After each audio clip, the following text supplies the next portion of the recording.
शोभन का रिजर्वेशन हो चुका था। तैयारियां पूरी हो चुकी थीं। अगले दिन उन्हें बम्बई रवाना होना था। सिर्फ एक रात ही बीच में थी। सारे दिन मन अपने आप में मत्ता रहा। मैंने निर्णय किया था कि आज इस रात जैसे भी होगा मैं कोशिश करूंगी कि इस द्वंद्व का फैसला हो ही जाए।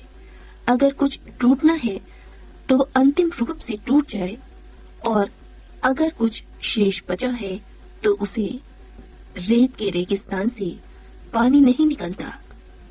तपती धूप में वो दूर पर कभी कभी चमकता हुआ दिखाई दे जाता है, लेकिन वो पानी नहीं होता। रेत में तड़पती हुई मछली के लिए वहां पानी नहीं, सिर्फ रेत होती है। शोभन पहले से ही सावधान थी।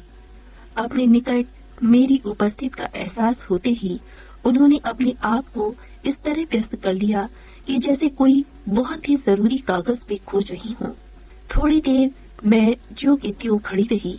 मेरी उपस्थिति से उन्हें मानसिक कष्ट हो रहा था।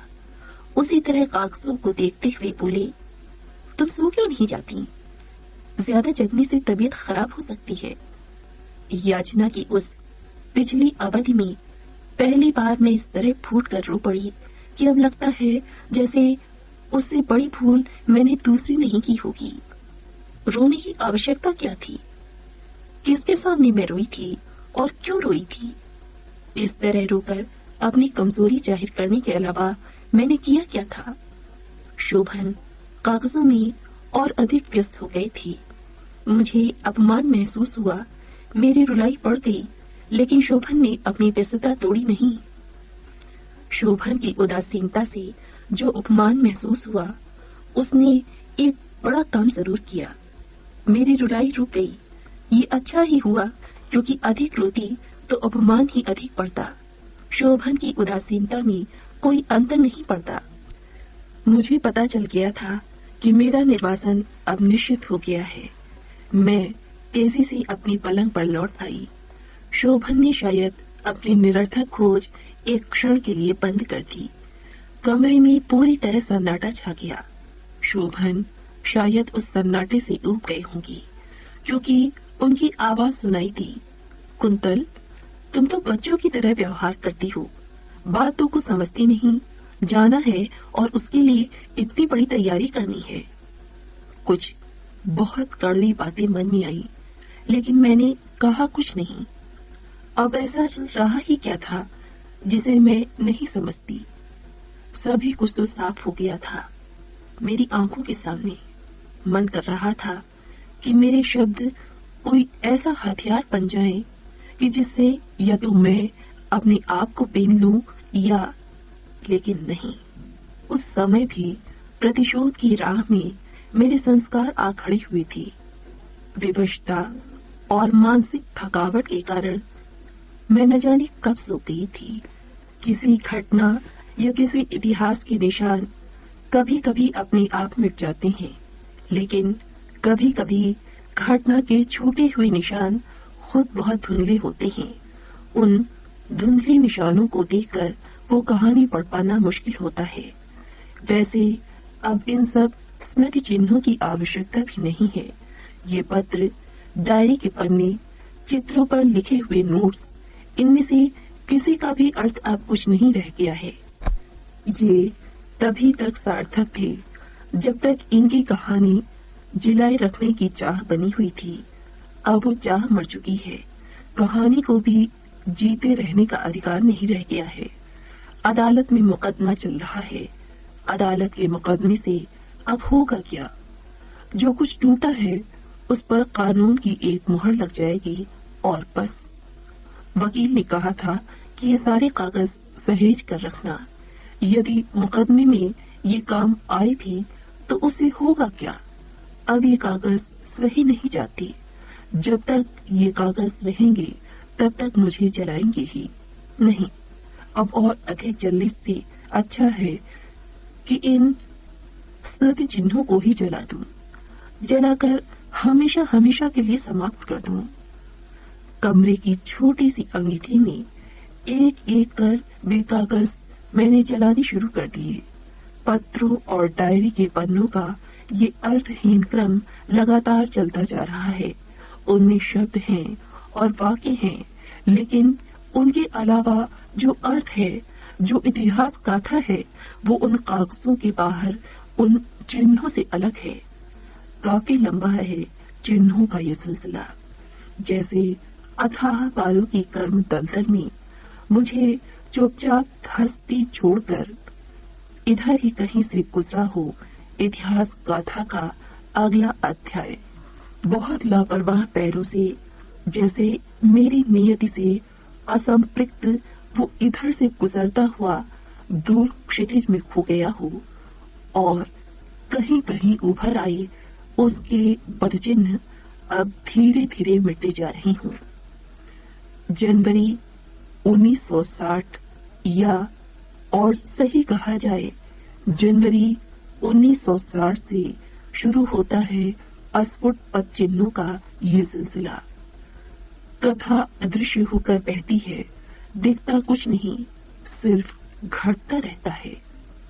कथा जहाँ मुझे छूती है वहां सिर्फ कुछ निर्जीव निस्संग पत्र हैं, ऐसे पत्र जो कहते कुछ नहीं। ये सब न किसी ने होठों से कहा, न किसी ने कानों से सुना। तुम्हारा कुछ भरोसा नहीं, किधर किस मोड़ पर घूम जाओ, भटकते रहो। सुनो बेनो, मेरे मन की दुविधा अब समाप्त है। अब मैं फिर पहले जैसा हूँ, गंभीर अथाह समुद्र की भांति। समुद्र, रेत का कर्म, धधकता हुआ समुद्र। अब ये उमड़ता अमर्यादित व्याकुल ज्वार इन आतुर होठों में बंद कर सिमट गया, स्वाति की केवल एक बूंद सा टपकने को। कौन सी स्वाति की बूंद? वो जो घने बादलों की छाती से टपकती है, लेकिन नीचे किसी सीपी के होंठ में नहीं, सूखी सिकता के धधकते अंग में समा जाती है ना। इससे अधिक कुछ नहीं। रेत की तरह सूखे शब्द और घने बादलों की छाती से टपककर अतल की ओर जाती बूंद की प्रतीक्षा। बंबई से खत आता है। खत में है ही क्या? मेघदूत अगर यक्ष प्रिया के लिए सिर्फ एक मुट्ठी रेत लेता आए तो उसमें क्या पढ़ा जाएगा? क्या लिखेंगे शोभन? वे तो मेरे मन की भाषा बिना पढ़े ही चले गए। फिर भी मेरे तन मन की मृत तृष्णा उनके लिए मोह का रूप ले उसी की चिंता में डूबी रहती और इसी आशा में रहती कि पत्र तो वे अवश्य लिखेंगे। इतने में डाकिया आवाज देकर पत्र दे गया।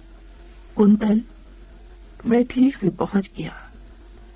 बंबई पहुंचते ही कंपनी के कुछ अधिकारी मुझे लेने आए थे और बहुत स्वागत भाव से मुझे गेस्ट हाउस में ठहराया। नौकरी पर जाने लगा हूँ। नए ऑफिस में नए लोगों के बीच बड़ा पराया सा लगता है। अभी कुछ देर पहले कंपनी के मैनेजर से बात हुई। एक आध हफ्ते में कमरे का प्रबंध हो जाएगा। सवेरे गेस्ट हाउस छोड़कर होटल में जाना पड़ा। लो, मेरे इलाहाबाद के मित्र डॉक्टर भरत के एक अभिन्न मित्र शर्मा जी अपने एक कमरे के फ्लैट में जबरदस्ती ले जाने का आग्रह कर रहे हैं। उनका नौकर खाना तथा अन्य काम करने के लिए बराबर वहीं रहता है। शर्मा जी स्वयं अधिकतर कानपुर में ही रहते हैं, कभी कभी आते हैं, अन्यथा ये कमरा एकदम खाली पड़ा रहता है। मैं चाहूँ तो 2-3 महीने यहीं रह सकता हूँ, किंतु 10-15 दिन में आसपास ही कोई अच्छा इंतजाम हो जाएगा। नौकर मेरे खाने पीने आदि का पूरा प्रबंध कर देगा। तुम चिंता मत करना। किताबों के प्रूफ पढ़कर बनारस भेज दिए या नहीं, मेरी तमाम डाक यहाँ के पते पर भेज दो और कोई विशेष बात हो तो लिखना। समूचा पत्र पढ़कर कुछ ऐसा लगा जैसे कहीं बहुत दूर से देखा हो और पहचानने से पहले चेहरा घुमाकर चल दिया हो। कोई गर्माहट नहीं, अंतरंगता का एक शब्द नहीं। अंत में एक रेखा खींचकर लिख दिया गया था, शोभन। किसका शोभन था ये? कौन सा शोभन था? क्या ये वही शोभन था जिसकी बाहों में कुंतल ने कभी भोर का तारा देखा था? वो शोभन मुट्ठी में भरी हुई रेत की तरह एक एक कण करके बाहर खिसक गया था। इसी समय माँ आ गई थी। मैंने उन्हें बता दिया कि शोभन का पत्र आया है। हमेशा की तरह उत्साह में भरकर वो देर तक आशीर्वाद देती रहीं। उन्हें शायद पता भी नहीं था कि जिसके लिए वे आशीर्वाद दे रही थीं, वो अब उस पद पर नहीं रहा था, और उसका बस चलता तो वो आशीर्वाद भी उसी तरह ठंडे हाथों लौटा देता जिस तरह मेरी भावनाओं को लौटाता रहा है। रोज की तरह उनके नाम आई हुई डाक रिडायरेक्ट करने के बाद मैं उनकी किताबों की प्रूफ लेकर बैठती थी, लेकिन अब एक एक पंक्ति बार बार पढ़ने के बावजूद ऐसा लगता था जैसे वो पंक्तियां ओझल हो जाती हों। उन पंक्तियों की बजाय कुछ संवाद उभरने लग जाते थे, जिनमें से अधिकांश सीधे शोभन को संबोधित होते थे। तुम पत्र का जवाब क्यों नहीं देते? तुम कुछ लिखते क्यों नहीं? तुम कोई बात साफ नहीं करते? तुम इतने चुप क्यों हो? तुम सच क्यों नहीं बोल सकते शोभन? ऐसे ही एक दिन बिना कुछ बोले उनका उत्तर आ गया। बहुत भयानक था वो उत्तर, बेहद निर्मम। शोभन की नीरस और विरक्त पंक्तियां जहां समाप्त हुई थीं, पत्र में वही थोड़े से शब्द मीनल ने भी लिख रखे थे।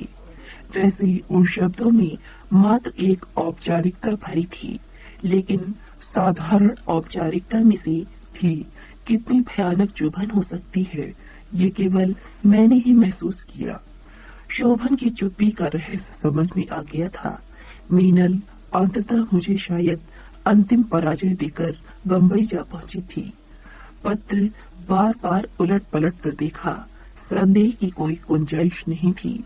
मन को और अधिक भ्रम में रखने का अब कोई उपाय बचा नहीं था। आसपास कहीं भी कोई ऐसा साधन दिखाई नहीं पड़ रहा था जो मेरी खोई हुई दिशा मुझे वापस लौटा देता। 2 रोज बाद शोभन का एक और पत्र आया, ठीक वैसा ही विरक्त और ठंडा। कुंतल, आज दोपहर में तुम्हारा रजिस्टर्ड लिफाफा मिला था। उसी समय तनख्वाह के कागजों, रसीदों आदि पर दस्तखत करके भेज दिया। शनिवार के तीसरे पहर मीनल आ गई थी। मीनल वहाँ बीमार थी, उस पर से इतने लंबे सफर की थकान भी थी। कल मकान मिला और दिन भर सामान रखवाते रहे। सब व्यवस्थित होने पर लिखूंगा। 1 हफ्ते भर के लिए आकर यहाँ की स्थिति देखकर लौट जाना। फिर वही रिक्तता, जिसके अलावा कुछ मेरे हिस्से में नहीं है। मीनल के वहां पहुंच जाने से मेरा मन इतना रोष में भर गया था कि उसी कागज पर लिखा उसका पत्र पढ़ने को जी नहीं हुआ। फिर मन को समझाकर पढ़ने लगती हूँ। कुंतु 5:15 बजे है शाम की। इनके ऑफिस में बैठकर यहीं की कलम से लिख रही हूँ। आज देखा मैंने इनका यहाँ का काम। बाबा रे, हर मिनट कोई मिलने आता है। 10 तरह के लोगों से 10 तरह की बातें करना, ऊपर से इतना काम। फिर यहाँ से इतना थकने के बाद घर जाती होंगी तो सूना कमरा इन्हें कितना कचोटता होगा। जब तक अकेले रहेंगे तो छूटेगा। इसको आज अच्छी तरह समझ लिया है। बस यही है कि इन्हें अधिक दिन यहाँ नहीं छोड़ना है। तुम्हें बिना सूचित किए इलाहाबाद से होकर मैं यहाँ आ गई।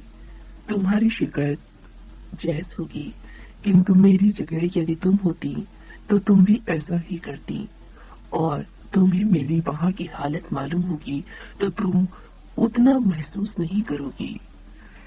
कैसे कॉलेज तक जाकर छुट्टी लेकर आई हूँ कि बस पूछो मत। फिर सोचा था शाम को तुम्हें तार करूंगी, वो भी न हो सका। उतरे इसलिए नहीं कि पूरा दिन नष्ट हो जाता। यही सफर चूर कर गया था।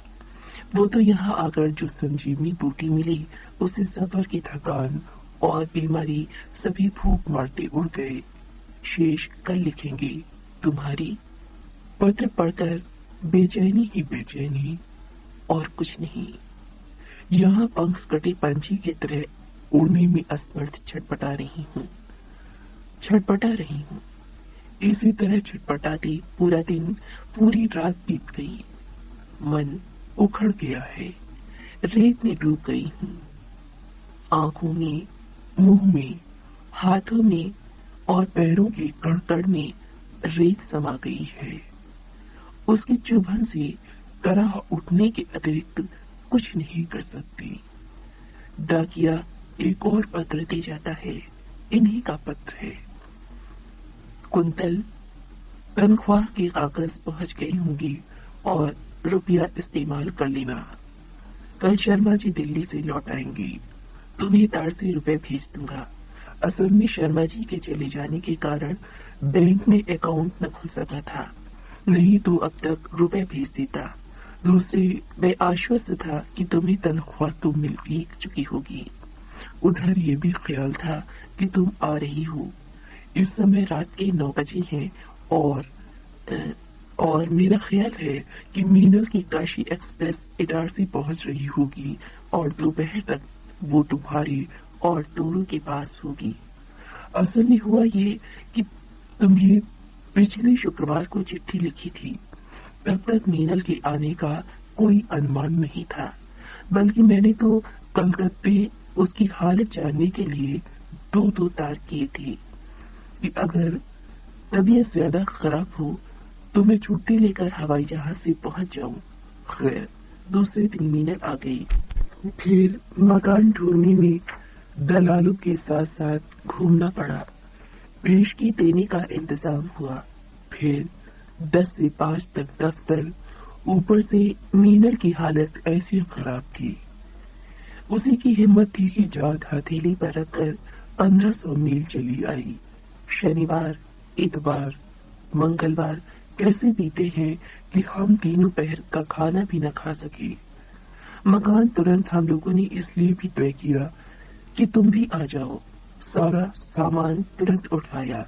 सेठ सेठानी और सब लोगों से कह दिया कि तुम आ रही हो। मंगल को तय होते ही तुम्हें तार दिया और मीनल ने तुम्हें पत्र भी लिखा। तुम्हारा भी तार आया कि तुम इतवार को पहुंच रही हो। मीनल ने अपनी छुट्टियां बढ़वाई जिससे कुछ दिन तुम्हारे साथ भी रह सके। खैर, जो हुआ सो हुआ, तुम नहीं आ सकी। अगर तुम मेरी जगह होती और एकदम आकर ऐसी मुसीबत में पड़ती, तब मालूम होता ये वक्त निकाल कर जितना लिखता रहा वही बहुत है। अब 2 दिन से स्थिति सामान्य है। अब काम का फैलाव सिमट गया है और बिल्कुल फुर्सत है। आगे भी अब काम कम होता जाएगा। सेठ सेठानी अभी यही है। कल मुझे दोपहर खाने पर बुलाया है। अब तुम 15 दिन बाद आओ। आने के पहले मैं तुम्हें लिख दूंगा क्या क्या लाना है। पूजा घर के बाहर रैक रखा है। उसमें पुरानी फाइलों में अंग्रेजी में टाइप फॉर्मूले भी पड़ी है। वो डॉक्टर भरत को दे देना। अच्छा, स्नेह। चलो, शोभन ने अंत में स्नेह तो लिखा।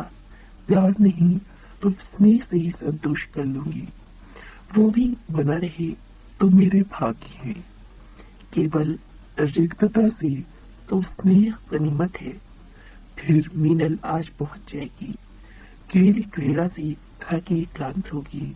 सुकुंतल को उसकी सेवा, टहल और स्वागत के लिए तैयार रहना चाहिए, नहीं तो शोभन से बदला निकलवा लेगी। मन ही मन सोच लिया कि बेबी के साथ अकेली मैं तो स्टेशन जाऊंगी नहीं, चाहे कुछ भी हो जाए। इसका फल जो होगा देखा जाएगा। दोपहर हुई पर मीनल का कहीं पता निशान नहीं। शायद गाड़ी लेट हो या स्टेशन पर कोई स्वागत के लिए आया न दे बेबी लौट गई हूँ। इन्हीं सब विचारों में खोई थी कि डाकिया एक पत्र दे गया।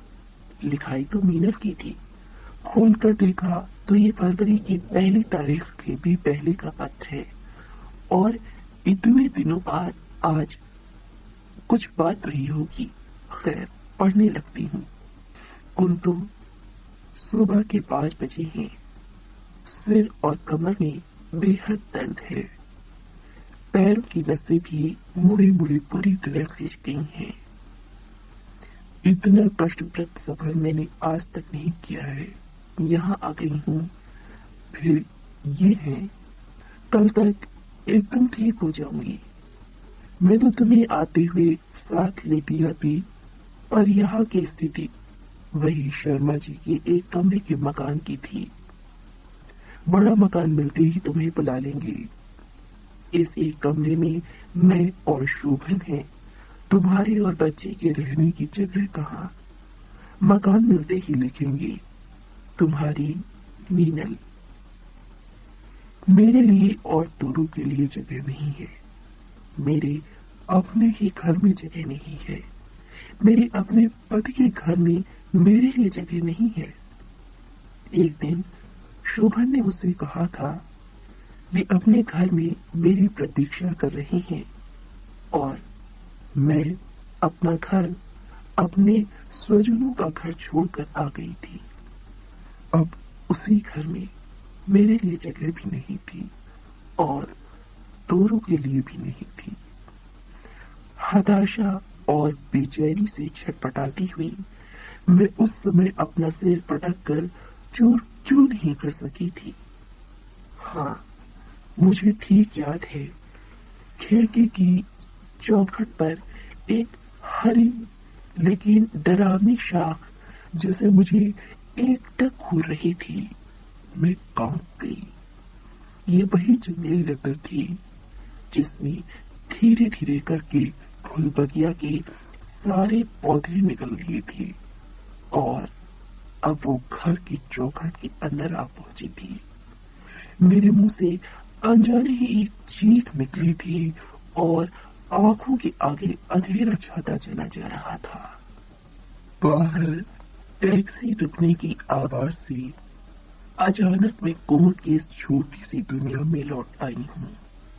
झप झप करके टैक्सी के दरवाजे बंद होते हैं और खुली हंसी की 2 आवाजें सुनाई देती हैं। मैं चौंक जाती हूँ। इतनी ज्यादा रात हो गई, मुझे पता ही नहीं चला। जाते वक्त वो कह गई थी कि कोई 12 साढ़े 12 बजे वापस लौटेगी, लेकिन समय इतनी जल्दी बीत गया। कितने बरसों का इतिहास आंखों के सामने से गुजरता चला गया। कमरे में कागजों के जलने की गंध भरी हुई थी।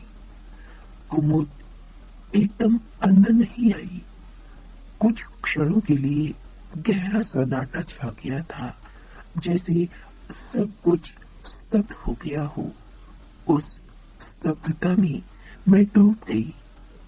एक जगह वो स्तब्धता कहीं मेरी अपनी स्मृति भी बन गई, लेकिन वो चुभी भी उस छोटी सी स्तब्धता के बीच। मैंने सोचा वहां कुमुद होगी और उसकी छोटी सी दुनिया का कोई एक खुशी से फूला हुआ एक साथी होगा। बिल्कुल ठीक, ऐसी ही एक दुनिया यहाँ से बहुत दूर कई बरस पहले बंबई के उस छोटे से कमरे में भी छूट गई थी, जिसमें मेरे और तोरू के लिए जगह नहीं थी। बाहर अंधेरे में हल्के स्वरों में कुछ कहा गया। इस बार टैक्सी का एक ही दरवाजा बंद हुआ और टैक्सी चली गई। थोड़े से अंतराल के बाद अपने आप गुनगुनाती हुई कुमुद अपना बैग झुलाती हुई अंदर आई और ठिठक गई। अजीब तरह से नाक चढ़ाकर उसने कहा, क्या जला रही हो कुंदन? सारे कमरे में गंध भरी है। उत्तर क्या देती? मन बिल्कुल स्वस्थ नहीं था। मुझे पता नहीं चला था, लेकिन हो सकता है कि उन कागजों के जलने से अप्रिय गंध पैदा हो गई हो। एक मरा हुआ इतिहास जलने से सुगंध तो उठेगी नहीं। कुमुद मना स्थिति समझ गई थी, इसलिए उसने अधिक सवाल नहीं किए। कपड़े बदलते हुए उसने इतना जरूर कहा, तुमने अच्छा ही किया कुंतल कि ये सब जला दिया। जलाने के बाद तुम अपने प्रति भावुकता छोड़ सकोगी। लेकिन एक बात बताओ कुंतल, जिस दुनिया को छोड़ आई हो उससे अब ऐसा लगाव क्यों बना रखा है? उत्तर मैंने इस बात का भी नहीं दिया। कोमल समझ गई कि मेरा मन कहीं गहरे से आंदोलित है। बात बदल कर उसने कहा, खाना तुमने खा लिया क्या? खा लिया, मैंने कहा। पगली, मुझे पता है तुमने तो कुछ भी नहीं खाया, चलो खाओ। फुल बगिया की उस दुनिया के व्यंजन नहीं थे। डबल रोटी, अंडे और कुछ जैम। अपनी दुनिया से बहुत दूर ये जो दूसरी जिंदगी शुरू हो रही थी, उसका ये पहला प्रसाद था। रात काफी हो आई थी। बहुत गहरे सन्नाटे में बहुत दूर कहीं एक अकेला कुत्ता चौंक कर भौंकने लगता था। जलाए हुए काकसों के साथ मेरी नींद भी जैसे जल गई थी। कुमुद ने अंधेरे में भी खोली हुई मेरी आंखों को जिस तरह अपनी उंगलियों से बंद किया, उस स्पर्श से मैं आविष्ट हुई। अंधेरे में ही धीरे से बोली, सुनो कुंतल, मैं चाहती तो नहीं थी कि तुम्हें बताऊं, पर मैं सोचती हूँ कि अगर मैं तुम्हें बता दूं तो शायद तुम्हारा मन परिस्थिति के प्रति ज्यादा तटस्थ हो सकेगा, तुम्हारा मोह भी शायद कम हो। निरुत्तर होकर भी मेरी उत्सुकता उसने पहचान ली और धीरे से बोली, कुंतल, तुम्हें बताऊं, मदन अभी बंबई से लौटा है। ऐसा लगता है कि तुम्हारे डाइवोर्स को लेकर काफी बड़ी दायरे में शोभन ने ऐसी वैसी बातें फैलाई हैं। मदन मेरे एक सीनियर कलीग थे, उन्होंने ही बताया। ये श्रीमान आनंद कौन है कुंतल? क्षोभ की एक लहर से सारे बदन में उभरी और फिर अचानक मुझे हंसी आने लगी।